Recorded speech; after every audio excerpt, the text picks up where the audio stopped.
Glenn Alinsky membagikan kondisi terbaru setelah menjalani operasi hipertrofi turbinat. Suami Chelsea Olivia ini mengaku selain pernafasannya membaik, juga tidak ngorok lagi.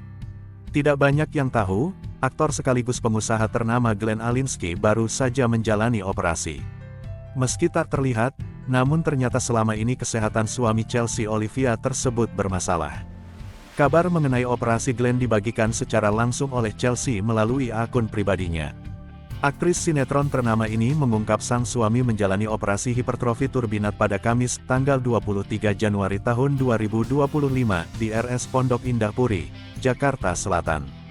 Dalam video yang diunggah akun @chelseaolivia pada Sabtu, tanggal 25 Januari tahun 2025, Chelsea terlihat menemani Glenn yang duduk di atas ranjang rumah sakit.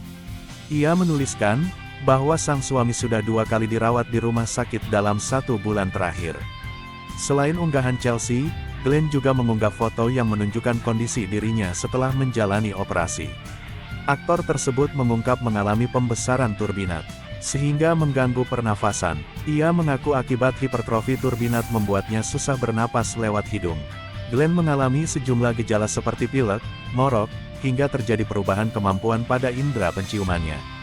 Untuk mengatasi permasalahan hipertrofi turbinat tersebut, sang aktor harus menjalani operasi concha reduction. Setelah operasi, Glenn menyebut kondisinya sudah membaik. Selain pernafasannya menjadi lebih baik, ia juga menyebut untuk pertama kali dalam hidupnya bisa tidur tanpa mengorok. "Aku bisa merasakan udara masuk dengan bebas ke dalam hidung," ungkap Glenn. Ia juga menyarankan agar orang-orang yang menderita keluhan dan penyakit tersebut agar tidak ragu maupun takut untuk menjalani pengobatan.